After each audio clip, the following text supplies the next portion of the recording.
Kapunga Online TV, sauti ya Mungu duniani.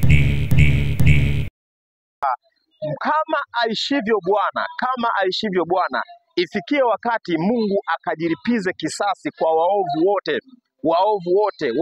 wote wanapotenda maovu kwenye taifa hili. Basi siku ya Mungu kujilipiza kisasi, aje awakumbuke watu wa namna hiyo, aje awakumbuke watu ambao wamekuwa wakilihujumu taifa hili, kwa sababu tumeona watu wengi ambao wapo wanakuwa wenyewe kazi yao ni kupiga debe tu kwa mtu yoyote yule, ili mradi amewaahidi 5,000, amewaahidi 10,000, amewaahidi 20,000, 50,000, laki, lakini hawaangalii maumivu watakayokuwa nayo baada ya miaka 5 au miaka kadhaa ijayo, lakini wao wanachokiangalia ni kile walichokipokea siku hiyo.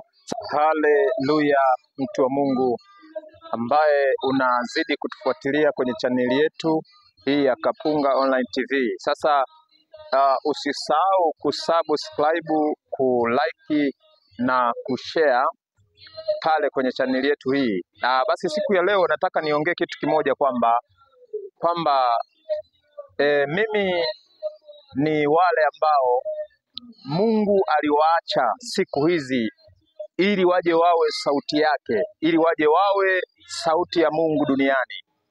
Utasema kwa nini naongea hivi? Au watu wengine bwana ni kama wamechanganyikiwa. Mtu wa Mungu, pia naongea haya kesho na kesho kutwa. Hata wewe ukija kunikuta nafanya jambo fulani ambalo ni la ovyo, uwe unakumbuka na kusema kwamba bwana wewe tulikusikia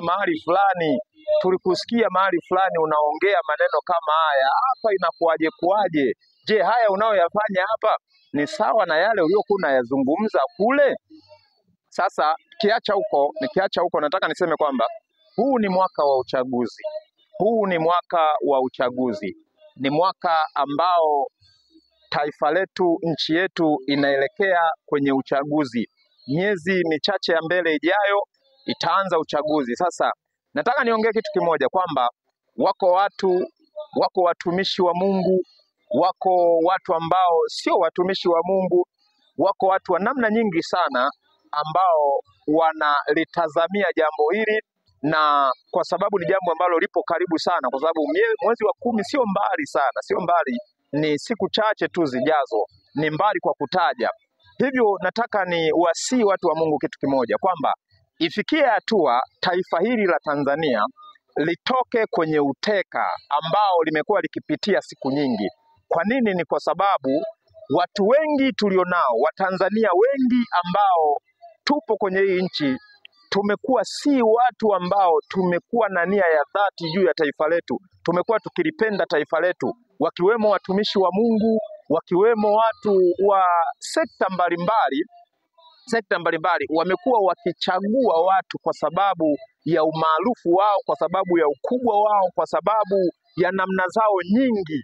Ifikia hatua nasema itoshe.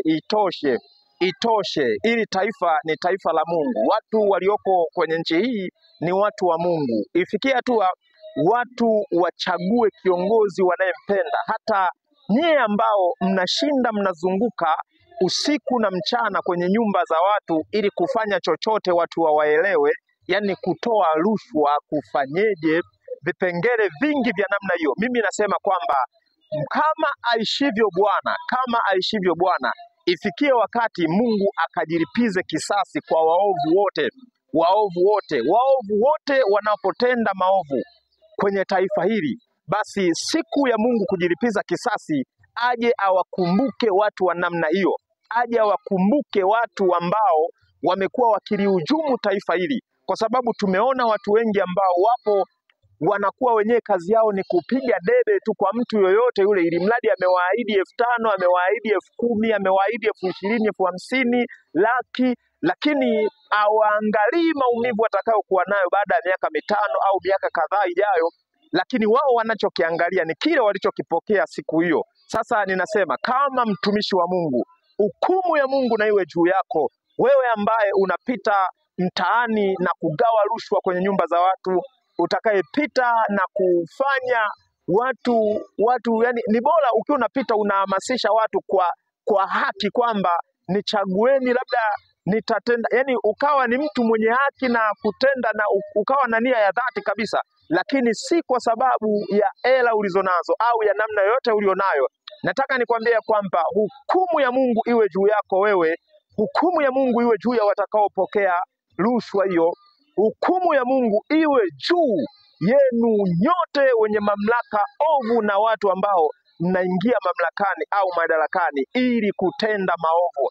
Hukumu ya Mungu isiwaache, hukumu ya Mungu iwakalie, ianzie kwenu na familia zenu, ianzie kwenu na watoto wenu, ianzie kwenu na wake zenu, maana Biblia inasema kwamba hasira ya Mungu huwapatiliza maovu ya wale watendao maovu kizazi cha 3 hata cha 4.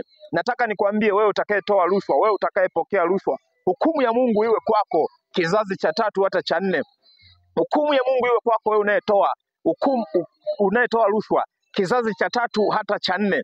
Hivyo neema ya Yesu Kristo iwe pamoja nawe ambaye utakuwa umeyasikia maneno haya na pia kuyafanyia kazi kwa namna ya kwamba hutatoa rushwa, hutapokea rushwa, utataka kama ni uchaguzi upite kwa amani.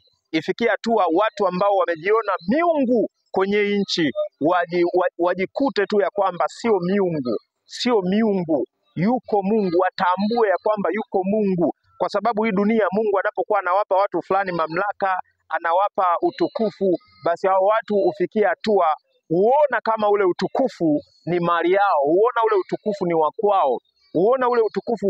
Mtu wa Mungu anasahau kama kuna mtu kwenye Biblia, Nebukadreza alipopewa utukufu alijipandisha na kujitukuza mno, lakini mwisho wa siku Mungu akauondoa ule utukufu, akauondoa kwenye mikono yao. Sasa hii ni sauti ya Mungu duniani.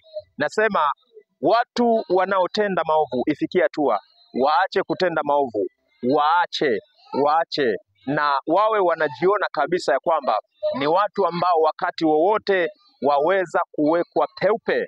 Amen.